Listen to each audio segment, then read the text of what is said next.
With me today is RockShox's new RS-1 fork and a set of Rise XX wheels. So the RS-1 name has sort of got quite a long history. It was, of course, RockShox's first suspension fork back in the day, and to quite a bit of fanfare they released this a couple of months ago. Obviously it's not your everyday fork because it's upside down.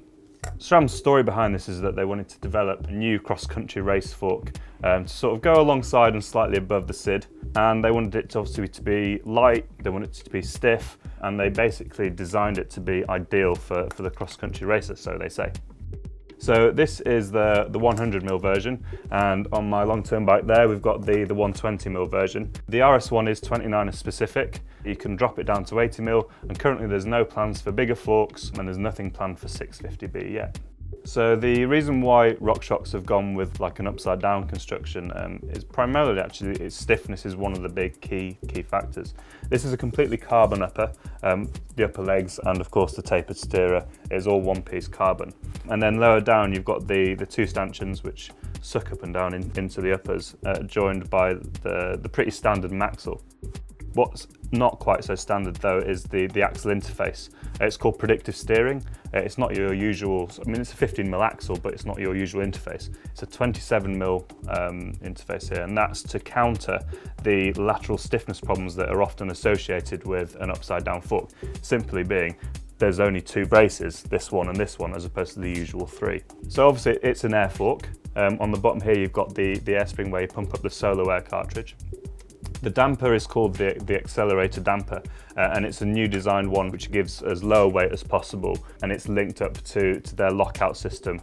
It gives a much firmer lockout than you get with most RockShox forks, and obviously it's hydraulically operated. There's rebound adjustment down here, and then there's a thing called a bottomless token which can be added to change the spring rate of the fork. From my first initial couple of rides on the fork, I'd definitely say that the bottomless tokens are worth adding. It's got a very linear spring rate, and adding these tokens will help ramp it up, especially towards the end of the travel. The stanchions are pretty standard across the RockShox forks these days. It's got the fast black coating, and also comes with the rapid recovery, which is basically the initial stroke of the rebound is very quick and then gives way to sort of the normal rebound circuit, and that just helps it track the ground really well on those small stutter bumps you often get. So one of the other advantages of an upside down fork, which obviously there haven't been that many on the market, but that's that the seals and the bushings are constantly lubricated because gravity sucks it down. This means because they're constantly lubricated, there's very little stiction in there, so small bump sensitivity with the RS1 is actually really rather very good. Obviously helped by running on bigger wheels as well. So my initial impressions of the fork after just a couple of rides is that small bump sensitivity is very good. Fore and aft stiffness is excellent. You can really bang into sort of rougher ground. They're not quite as laterally stiff, I don't think, or certainly not any stiffer than a regular fork. You know, when you compare it to a SID or something, that twist in the steering is still kind of there. But as I say, they are stiffer fore and aft. As I previously mentioned, the bottomless tokens are something which definitely need to be added to the fork to stop that linear spring rate. In terms of forks like the SID or an F100 from Fox, they're actually a touch heavier. These are about 1.7 kilograms we've weighed them at, so it's not quite in the super lightweight category, but for cross-country racers, you know, you've got that firmer lockout, you've got a ridiculously stiff fork, and we're talking a couple of 100 grams here, which is half a bottle of water. It's not the end of the world. So they're a brand new fork, they're a brand new platform with a lot of carbon and quite a lot of development in there. So it's probably no surprise that they're not cheap. In the UK they're £1,415 RRP, which puts them pretty much in the Super League of fork costs. They're considerably more than most of the other forks on the market. So you've paid all this money and all of a sudden what you're left with, well, you actually need to buy a special front wheel as well. The predictive steering, which is this 27mm axle interface, means that you need a predictive steering front hub, such as this one, and as you can see, you've got a wider axle interface here. This is the Rise XX wheel, and if you thought the forks were expensive, wait till see how much this costs. This is a $3,000 wheel set there or thereabouts, which relates to many pounds.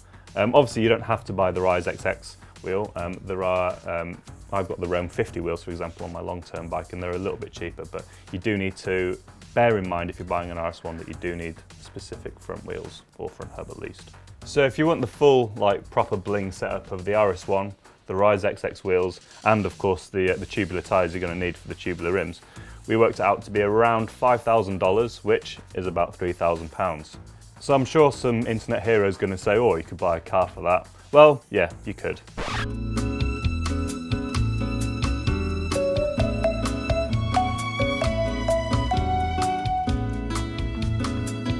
But as you all know, you're not a proper mountain biker until your bike's worth more than your car. And if you get all this together, you'll get there pretty quickly. So it's all new technology, it's pretty expensive, but we've got 2 sets here and we're going to give them a real good testing. Be interesting to see where RockShox go with the technology, whether they go longer travel, for 650B wheels, and we'll keep you posted with our impressions over the next few months. There's more of the same coming soon, so don't forget to click subscribe. And let us know what you think of the series so far in the comments section below.